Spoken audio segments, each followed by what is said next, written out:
from hard, from SEO to social, emails that entice, grow your audience big, take our advice. Tune in every day, digital marketing, yay, yay, we know the way.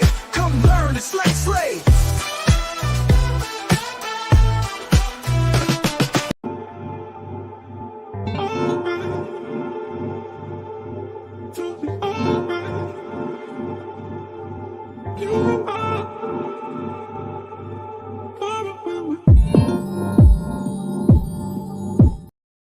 All right. Happy Wednesday. We're back.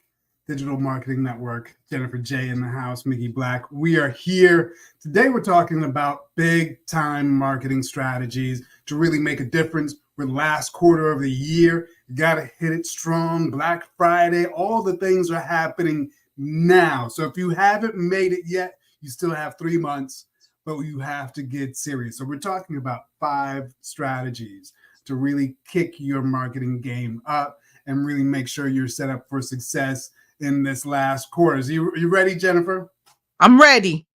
All right. So first up, we talk about this all the time, but really using AI to leverage that in your marketing, specifically for your specific communications to your customer, personalizing them, making sure that it's bespoke to your tone of voice, what that customer's concerns are, and what your product offering is, and making sure you're able to really hone in and make it relevant. How are you using AI in your immediate communications? Yeah, so I communicate mostly everything through there, and then I edit it on the back end, right? And so just using it to brainstorm ideas. My good friend just showed me the GPTs and how to use those. So being able to use those, I mean, it's a whole thing in itself, but making sure that you're not just copying and pasting, that you're reading it and you're making sure like, okay, I wouldn't even say that word, and not just copying and pasting and putting it out there, and making sure that it makes sense for your brand. Yeah, and I like that. I like not just copying and pasting. One of the interesting hacks that I've had success with is keeping a dialogue or a chat thread on a specific client. So when you go back and let's say, for instance, if you've got a new project for a client and you want to kick out a project brief or really kind of hit a summary of what that project is, going to that thread. So that thread has in mind the whole history of that client. So it can not just kick out a generic scope of work or a generic brief, but something that really takes into account that client's brand, what the tone and personality of that brand is, and really take into account the history. So who are the stakeholders? Who is that client's partners that might be interested in partnering up? But all those little details, the AI can keep in mind even when you don't. Like we all are human, so we can't keep in mind everything. But keeping that thread, making sure that all of your future things are influenced by the context of the history with that client has been something that I've had pretty good success with.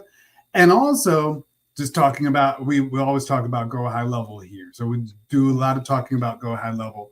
And in terms of AI, they're making big strides in integrating AI into the communication threads, into the workflows that you're able to take advantage of. So you can say, if you know there's a particular product your client likes or you want to recommend, you can use those automated workflows to take into account whether it is purchase history, whether it is certain demographics that you want to leverage of your database. You can make that communication bespoke using the AI. I think they pull in ChatGPT for it, and really make sure that your automations are personalized, not just blanket communication. So I think those are a couple of ways that they can really take advantage of AI in their communications. Yes. Didn't we ask for that, Mickey? We did. Maybe they're watching the show. He's watching us. Thank you. There you go.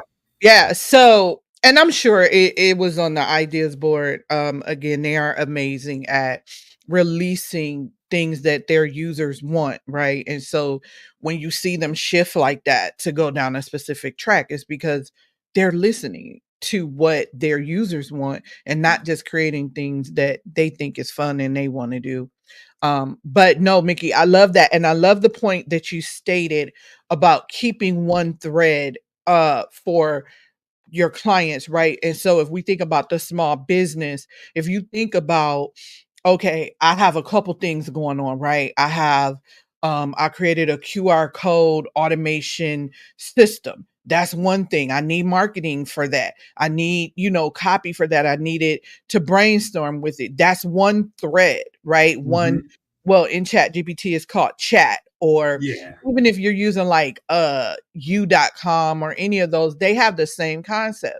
Keeping that one thing in there and just continuing to go back to that one thread, that one chat, that one channel that's about that specific thing. And then when you want to move on to something else, you start a new channel and you feed it the information and you continue to use that. I think when I first started, I didn't know that. So I was creating a bunch of new chats and new chats and new chats. And it's like, man, your thing gets so full that you're like, well, where is that thing at I was talking about? Yeah. Also, one of the things you could do with that is rename your channel. Yes. So you can rename your channel so that when you go back in there, you know what you're looking at. And so Yeah. that's a great way to be able to keep everything organized and streamlined. I like that. That's a good thing to mention because I do that as well. And a lot of times, what I'll do is when I get a new client, they'll always have like a client code. So, say for instance, let's say I've got a client, Black Wealth Events. Their client code is BWE 045. Mhm. On that chat, I started out with BWE 045. So I can easily go in if I want to go and look at that Black Wealth Events thread. I can easily scroll through, see BWE, and then start to engage with that chat. So being able to have some sort of system, nomenclature, whether it is the same thought, if you've got your folders on your server, you want to name them so you can navigate, taking that same approach to the threads or the chats to make sure that you can identify them at a glance. So you're not scrolling through trying to find something. What did I name it? When did I do it? Yes. Yes, exactly. Exactly. Awesome. So I think that's a really good one. Behind that, this is probably a huge one, but short form video. Short form video is here to stay. It's blowing up. You'll see it on TikTok. You'll see it on YouTube. But what I think people aren't taking advantage of is video on LinkedIn. Taking those short form videos that you're putting everywhere else, putting them on LinkedIn, and you'll really be able to explode and capture some attention because I don't think LinkedIn is ready for it yet. They're not really there with the video yet. And I think that's a way to really stand out among your competitors. What do you think about that? No, I think it's great. I've been doing a couple different things because I was just doing video because I create video for my other channels. And I feel like that's the best way to display art systems, automations, workflows, all of that stuff to people is by hearing me talk through different scenarios. And so one of the people who do short form video on LinkedIn very well is Kendall Ficklin. He does short Yeah, form video very well. His team does an amazing job with that and putting it on there, getting the word out, the message out, and displaying it from different different views, perspectives. right? Different Yeah. perspectives, whether it's his personal or whether it's his business. Um, Hmm. and we need to do the same. I'm starting to play now on with gifts that display my personality, right? And so I'm going to kind of do a mixture between, the video and then the gifts just to help educating and get the word out. Yeah, it always helps people to be able to spend time, whether it is with you, your brand, your product, but video really helps make it pop, give it that attention that it deserves. And speaking of attention, the next one We talked about SEO, but really keying in on not just SEO, but localized SEO. So when you're talking about if you have the best nail salon, Mhm. typically they're going to look for people are going to look for best nail salon in Buckhead or best nail salon in Philadelphia. Really expanding that local long tail strategy to make sure you're leveraging all of those Mhm. keywords that people don't always look into or take advantage of. They Mhm. usually just say nail salon or best nail salon, but don't really key into that local component. What type of marketers or entrepreneurs do you think that really helps that local piece?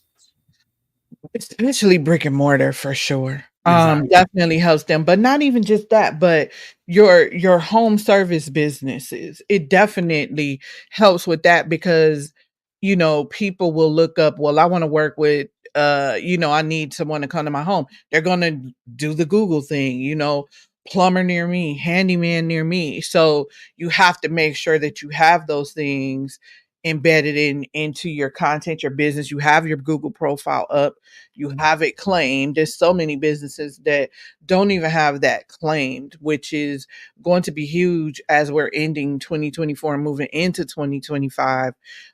You're really, really, really going to get left behind without it. So you definitely need to use it. And I think it's really good for even marketing agencies, right? Yeah, Because most businesses may want to work with a marketing agency that's close that's by. local. Yeah, Mhm. yeah. Mhm. Especially when you're talking about businesses that are local wanting to work with an agency that understands the local environment, right? So if I'm a Exactly. real estate broker in New York, doesn't really make sense for me to work with a agency that's out of Alabama. Like they don't understand the market, they don't Right. understand the opportunity. There's so many disconnects. But if you have an agency that's local to where you are, they can understand the nuance and culture that is key to that area. So a Mhm. really good point. That even if your services are global, there's a local relevance that would make you a more powerful option than just anybody else. So take advantage, Mhm. definitely take advantage of that. Mhm. Behind that, and we always talk about it, we talk about it every week, automating your email sequences. Don't leave it up to you, whether it is a follow up, whether it is that recap. Automate all those things. Mhm. Right now, I automate all of my follow ups. One of the big things has been a game changer for me has been Otter, just to be able to automate those recaps and get those notes out to clients and all those things. Mhm. What are some things that you've been noticing specifically around automated email sequences that are really like a game changer this year? Yeah, for sure. So one of the things that I have on just on my we talk about you mentioned follow-ups. Um, on my email for when someone books an appointment with me, depending on the appointment type, I have a follow-up that follows up and sends them a email thanking them for meeting with me, and it sends my business brochure that has a list of all of my business Services. information, and the services and what we're working on. Automatically sends that to them so that let's just say I'm booked back to back and I promise, okay, I'm gonna send you our information. Nope, it's already coming. I So I love that. don't have to worry about that.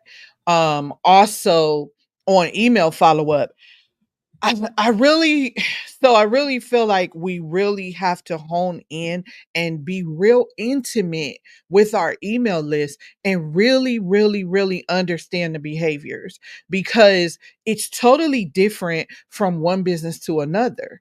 What one business can do, another business can't because you may have finicky people on your list or their behaviors may be different than someone who's emailing every day. I don't Mm-hmm. know. You email somebody every day, I don't know. I don't feel like you should email every day, depending on the strategy, right? If Yes. I'm educating, I'm not gonna email you every day because you need to have time to look at what I Absorb. sent, observe, and most likely, I'm putting something in there for you to go implement. And so you have to have time to implement that. I do get emails every day from certain businesses, but That's because I'm looking at their frameworks. Gotcha. So, you have to think, is my audience opening these emails every day? If not, scale it back. Yeah. Yeah. We are Different busy, we are audiences. businesses. Yeah. Different audiences behave differently, and you have to kind of take that into account. Like you were saying, if you're, business service group that is giving communications that are meant to be actioned on, every day might be a little too much. Sometimes, like conversely, if you're like a consumer products business where your customers are expecting like a sale item every day, they might be excited. Like there's like newsletters where it's like daily candy or daily deals or something like that, where people like seeing all that stuff. So you got to understand what your consumer group, what your audience wants to see, and really play off of that. Next one's number 5. Number 5 is a big one. It's really kind of like what we're doing here, is really collaborating with influencers and other partners in your industry to really just expand your reach, really be able to leverage those relationships and make new things and innovate in that way. What are your thoughts around that? Oh, no, I wholeheartedly agree with that. Those are the conversations I have probably daily with different people who I meet with, because we're all trying to collaborate and come together and help businesses for the greater good of making sure you have what you need, right? And so figuring out, well, how can we work together? How can we best serve, the community? How can we best serve businesses? I feel like a lot of people think that, oh, you're a competitor.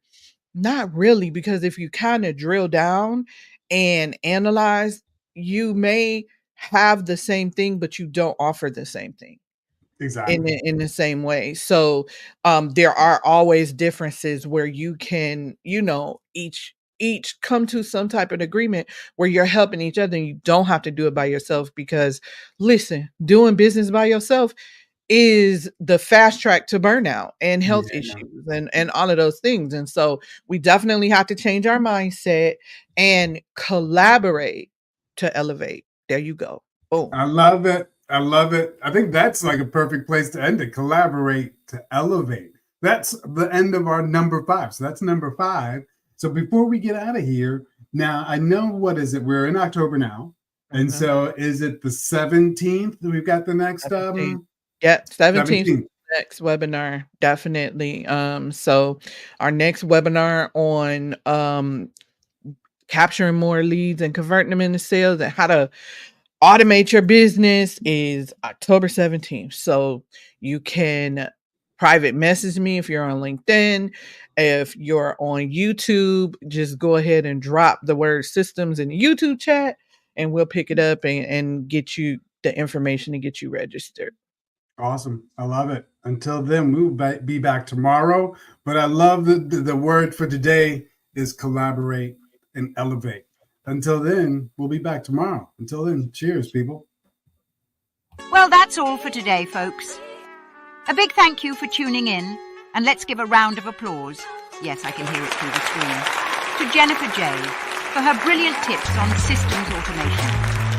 If you want to take your business to the next level, text the word systems to 470-517-7006 and discover how automation can do the heavy lifting for you. Go on, you know you want to.